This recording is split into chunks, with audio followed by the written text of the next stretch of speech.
It all started with a coffee spill and a dry cleaner mix-up.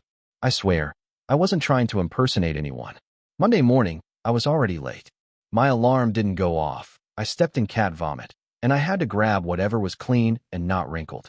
I ended up wearing my cousin Jeremy's insanely expensive suit, which he left at my place after a wedding. I didn't even realize it wasn't mine until I got to the office, and everyone started looking at me like I'd grown a second head. "New job?" Sandra from HR asked, squinting at the lapel. "No, same as Friday," I chuckled, but she just gave me a weird smile. Then Steve from accounting walked by, pointed at my watch, which, again, was not mine, and said, "Didn't know you were into Patek." I blinked. "Excuse me." "The watch," he said. "That's a grand complications, right?" I had zero clue what he was talking about. I looked down and realized I had also accidentally taken Jeremy's flashy watch off the bathroom counter this morning. Great. Now people thought I had taste. And money. By lunch, things had spiraled. I got invited to a partner-only strategy lunch at a place where a side of fries costs more than my rent. I thought they just needed someone to take minutes or pass the bread basket. But nope, they gave me a seat at the main table. I sat there, nodding, smiling, hoping no one would ask me anything real. That's when my boss, Meredith, leaned in and said, "I had no idea you were from the Huntley family." I nearly choked on my sparkling water. "The what?" "Oh, it's okay," she whispered. "I get it. You want to stay under the radar. Respect." Suddenly, I was being treated like royalty. People brought me coffee. The IT guy offered to fix my monitor without a ticket. Even the office intern, who usually pretends I don't exist, asked if I wanted the last chocolate muffin. I felt like I had entered an alternate universe, one where I was rich, respected, and slightly mysterious. And all because of a suit. I figured I'd ride it out for a day. What harm could it do? Just one day of luxury. Then I'd go back to my regular life of off-brand instant noodles and buffering Netflix. Except the next day, things got even weirder. Meredith invited me to an executive bonding weekend retreat at her lake house. I tried to decline, but she wouldn't hear of it. "Bring whoever you're dating," she said with a wink.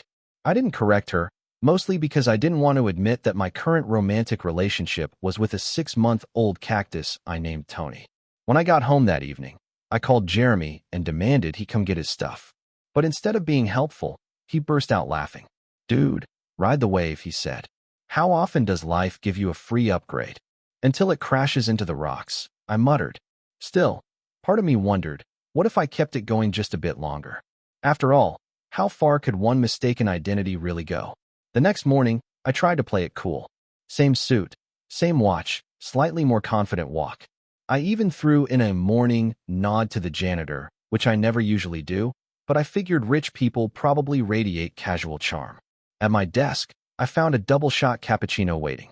No note, no explanation. Just there. I looked around, half expecting Ashton Kutcher to pop out yelling punked. But no. Then Meredith passed by, smiling warmly. "Hope you like the blend. Imported from Guatemala." I nodded, took a sip, and nearly cried. This wasn't coffee. This was silky, magical fuel brewed by angelic baristas on a mountaintop. Meanwhile, my inbox was suspiciously quiet. Normally, it's chaos by 9:15, but today, nothing. Turns out, people had started filtering minor tasks away from me. "Don't want to waste your brain power," one guy said. I started to panic. What did they think I actually did here? Then IT showed up. "We're upgrading your workstation. Meredith said you need a rig worthy of a man of your caliber." I had no idea what caliber meant in this context, but they installed 3 curved monitors, noise-canceling headphones, and a chair that basically hugged me. My neighbor, Dan, king of passive aggression, leaned over and whispered, "So, are you going to buy the company or what?" "What?" "Come on," he said. "Everyone knows. Huntleys don't just work. You're probably doing market research or some legacy grooming stuff." I stared at him blankly. Then I said, "Exactly. Because what else could I do?" I was deep in the lie now. And then it got worse. Meredith sent out a company-wide email announcing a surprise charity auction event the following week, hosted by yours truly.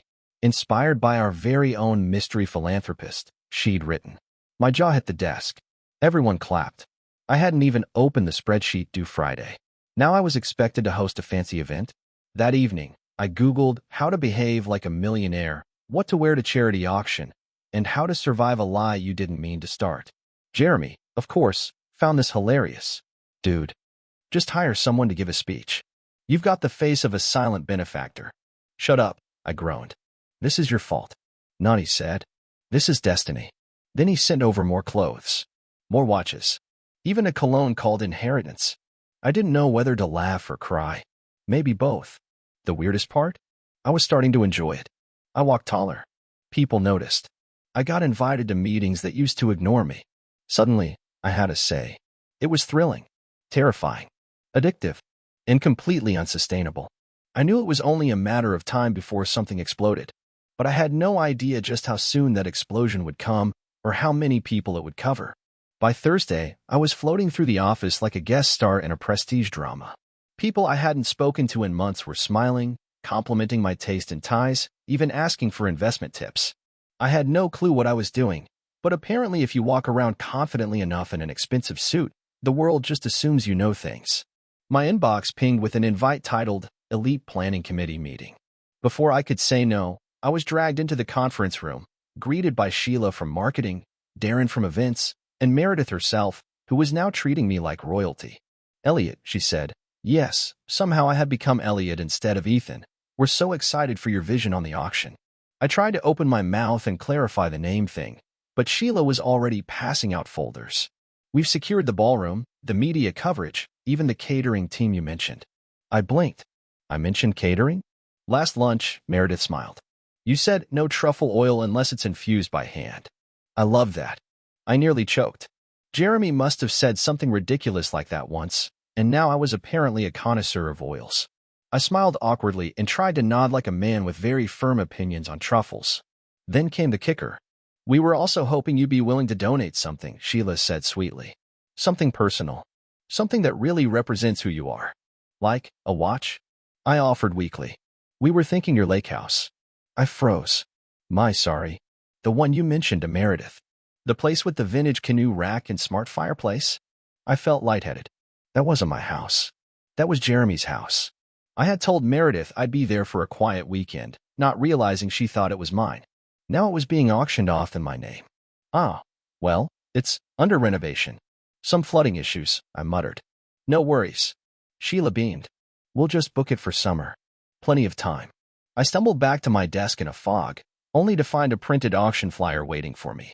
Right there, in full color, was my face, well-lit, retouched, and confidently smirking in a tuxedo I'd never worn. The caption? An evening with Elliot Grant. Generosity meets elegance. My real name isn't even Elliot Grant. I stared at it like it was a wanted poster. I called Jeremy that night in a full spiral. They put my face on posters, I hissed. They named me Elliot. They think I'm donating your house. He burst into hysterical laughter. Bro, this is better than reality TV. They think I'm a philanthropist. Well, technically, you're about to be. Jeremy, I am going to be exposed. At a live event. In front of the company. In a tuxedo I don't own. Sounds like the climax of a masterpiece, he said. All you need now is a dramatic fall from grace. Or maybe, a heroic twist. The following days felt like a dream I couldn't wake up from. I was no longer just that guy from procurement. I had become Elliot Grant, man of mystery, floating through meetings, getting nods of respect from upper management, and sipping hand-delivered cold brews with imported oat milk, because apparently, fake millionaires have dairy sensitivity. My real work? Gone. No one even asked. I'd become a ceremonial figure, like a fancy office mascot in a designer suit. Then came the internal buzz. Elliot's auction was now being promoted company-wide. I was getting emails with subjects like media assets for your big night and pre-interview talking points. One even had the sentence, please approve the step and repeat backdrop featuring your initials. The backdrop had my face printed on it. Everywhere I looked, there I was, smiling like someone who actually belonged in velvet jackets and exclusive lounges. Then came Meredith with the final bombshell. Here's your tuxedo, she said, handing me a garment bag like she was giving me the keys to a kingdom. Tailored, monogrammed, and elegant. You're going to shine. Inside was a tuxedo with EG embroidered in silver thread on the cuffs. I wanted to scream, that's not even my name, but instead I just smiled and said, it's perfect. I was way past the point of honesty. I had rehearsed my fake backstory so many times, I was starting to forget where I actually went to college. I even found myself lying casually to the office receptionist about a non-existent French vineyard my family had sold. Jeremy, of course, was loving it. "You're living the dream," he texted. "You just have to get through the auction. One night." Smile. Wave. Say things like impactful spaces and legacy alignment. But I couldn't shake the sinking feeling. I was lying to people who were now praising me, looking up to me, trusting me. Every compliment was like a tiny punch in the stomach. What started as a silly misunderstanding had become a monster of make-believe I had no idea how to control. The big event was only 3 days away, and everyone was treating it like the Oscars. Lights, catering, guests, photographers. And me, the imposter star of the show, smiling through panic, hoping my entire life wouldn't unravel in front of 200 people in a live stream. The following days felt like a dream I couldn't wake up from. I was no longer just that guy from procurement. I had become Elliot Grant, man of mystery, floating through meetings, getting nods of respect from upper management, and sipping hand-delivered cold brews with imported oat milk, because apparently, fake millionaires have dairy sensitivity. My real work? Gone. No one even asked. I'd become a ceremonial figure, like a fancy office mascot in a designer suit. Then came the internal buzz. Elliot's auction was now being promoted company-wide. I was getting emails with subjects like media assets for your big night and pre-interview talking points. One even had the sentence, "Please approve the step and repeat backdrop featuring your initials." The backdrop had my face printed on it. Everywhere I looked, there I was, smiling like someone who actually belonged in velvet jackets and exclusive lounges. Then came Meredith with the final bombshell. "Here's your tuxedo," she said, handing me a garment bag like she was giving me the keys to a kingdom. Tailored, monogrammed, and elegant. "You're going to shine." Inside was a tuxedo with EG embroidered in silver thread on the cuffs. I wanted to scream, "That's not even my name," but instead I just smiled and said, "It's perfect." I was way past the point of honesty.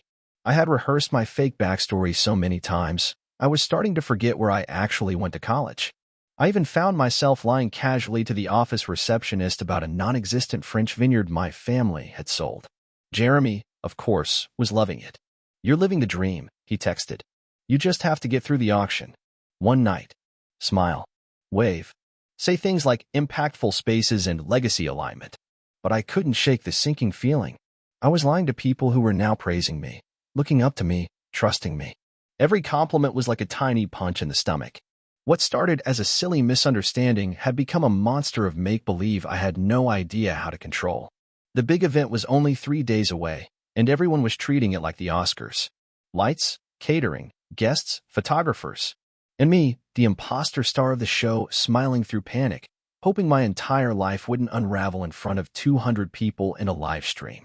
The night of the auction arrived faster than I expected, and my stomach was doing Olympic-level gymnastics as I got dressed in the monogrammed tuxedo that screamed someone else's name, someone with yacht memberships and silent partners in hedge funds.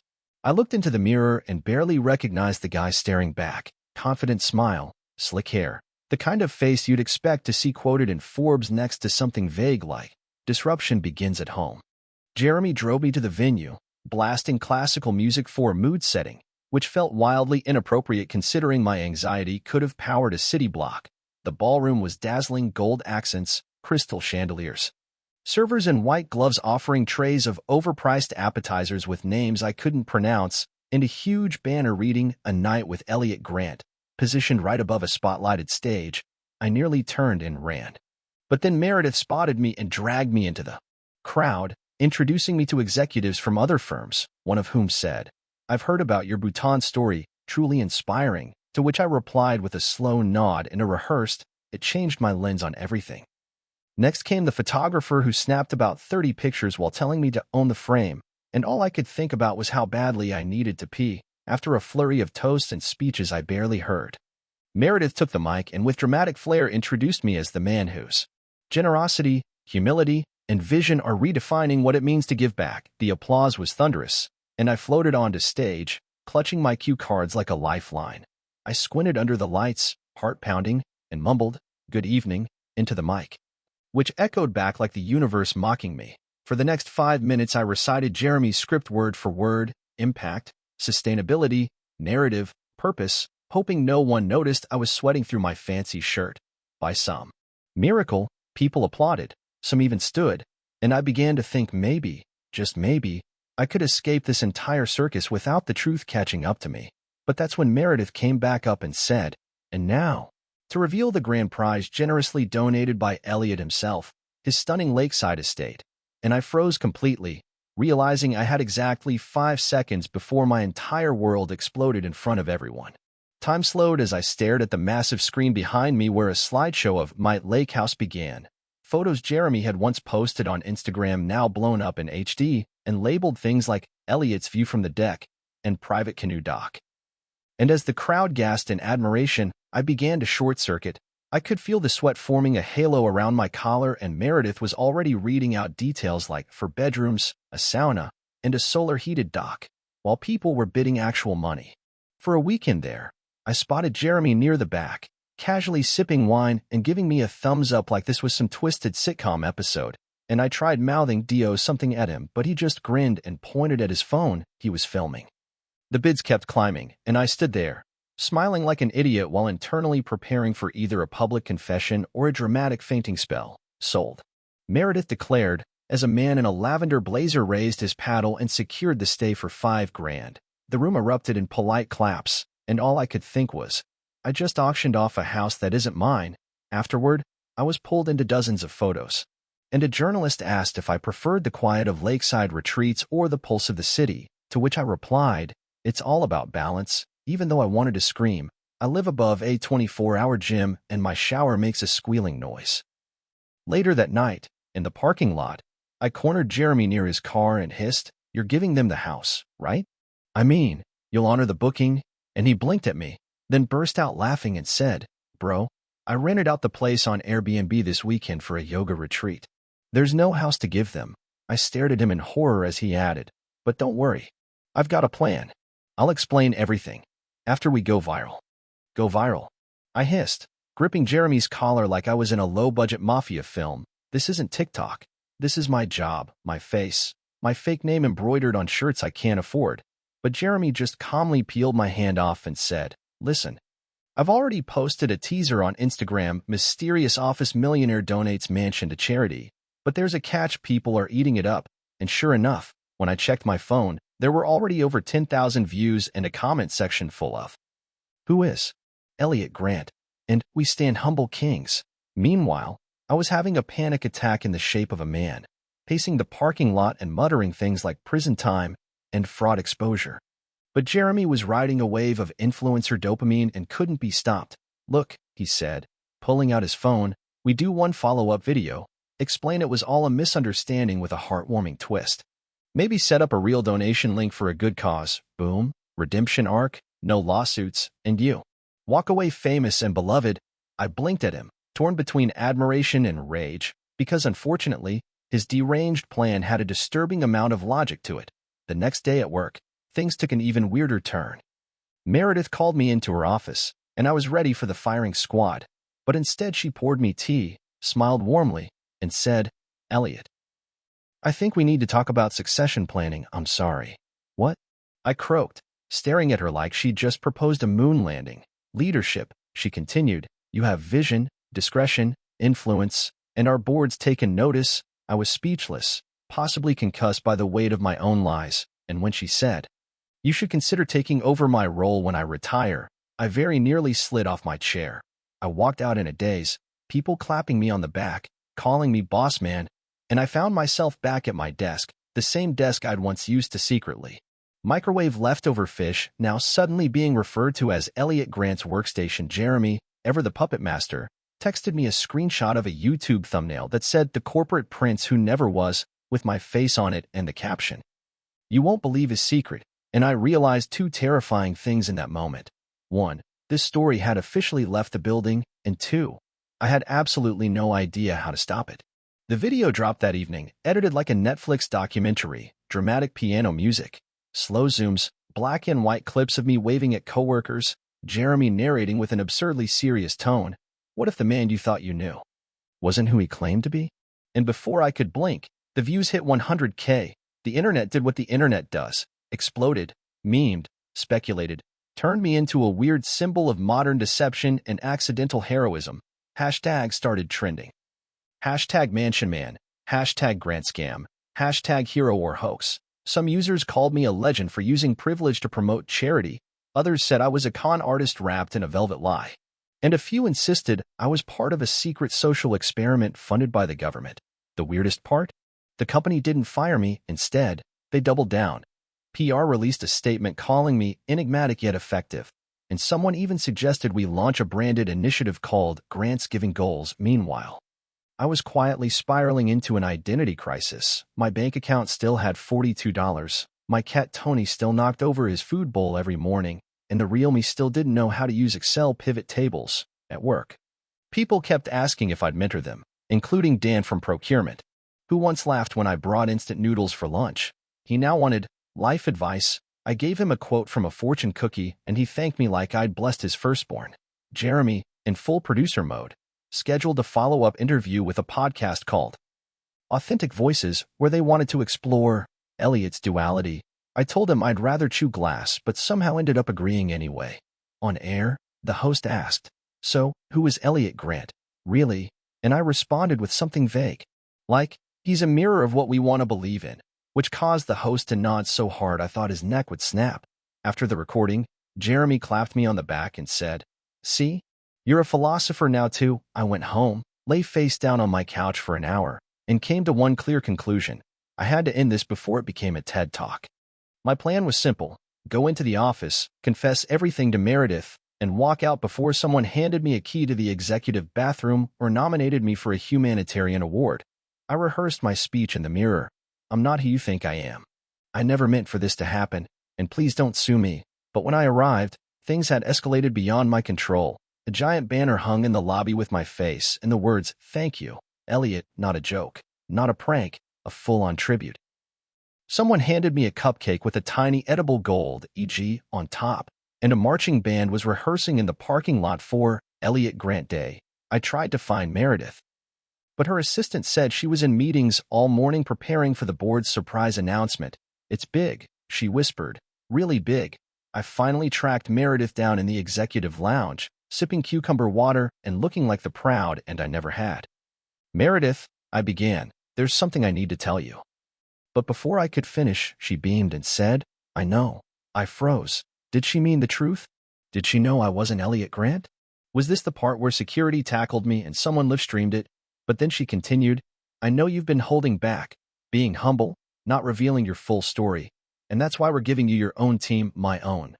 "What?" I croaked. "A cross-functional innovation pod," she said. "Think tank meets incubator. You'll lead. No limits. Total freedom." I nodded slowly, heart rate spiking, realizing this was no longer a lie.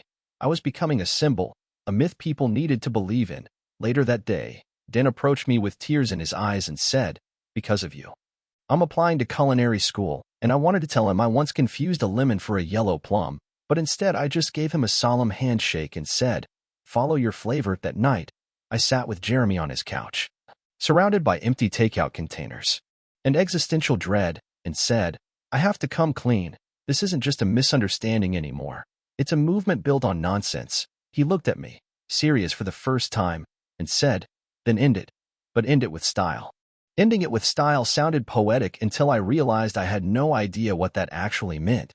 Jeremy suggested I stage a dramatic speech at the next company-wide meeting, but I vetoed that after imagining myself sobbing into a microphone while Dan live-tweeted the emotional collapse of corporate Jesus. Instead, I opted for something more subtle yet clear, a final video, one that would explain everything, confess the truth, and hopefully wrap this insane chapter before someone handed me a Nobel Peace Prize for employee morale. I filmed it in one take, sitting in a plain white room wearing a hoodie, looking like a man who'd just emerged from witness protection, and started with, "My name is not Elliot Grant. It never was." I explained the mix-up, the suit, the watch, the snowball of assumptions I never corrected, how I got caught in a lie I didn't know how to undo, and how, somehow, the world turned me into a symbol of generosity when really I was just trying not to get fired. I ended the video with, "If you're looking for a real hero, look in the mirror, or better yet, look for someone who actually knows how to run a team meeting without Googling acronyms." I posted it, shut my laptop, and waited for the digital sky to fall. For the first hour, nothing. Then the comments began. "King energy, honestly. Same. Still better than my boss TBH, you're the Batman of accounting, and weirdly, most people loved it. They didn't care that I lied. They cared that I owned up to it, that I was vulnerable, that I made them laugh and think and question the way we treat appearances like facts.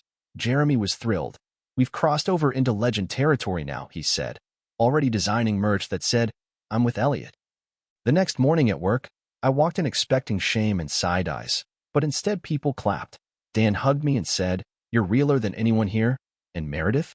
She just smiled, handed me a folder labeled Creative Strategy Consultant, and said, Let's make the most of your strange magic. I had no clue what that job title meant, but I figured if I could survive pretending to be Elliot Grant, I could survive anything. With the truth out, the madness didn't stop, it just evolved.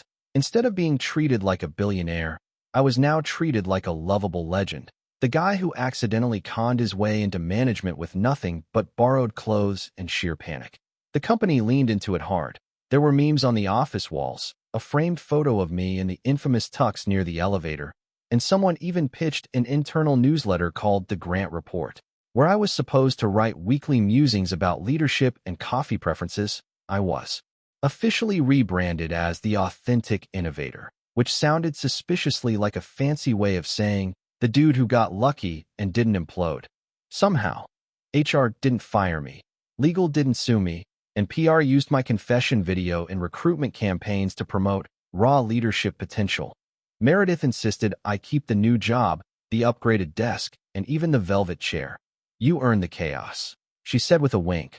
I tried to argue that maybe someone else, someone with actual qualifications, should lead a strategy team, but she waved me off and said, Real leaders aren't born or made, they accidentally auction off their friend's lake house and go viral.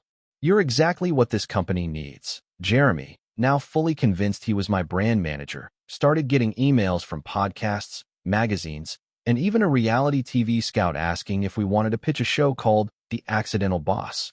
We turned them down, mostly because I couldn't stomach the idea of spending 6 weeks in a rented mansion with strangers named Blade and Crystal, but also because I wanted things to be normal again, or at least my version of it, for the first time in my life.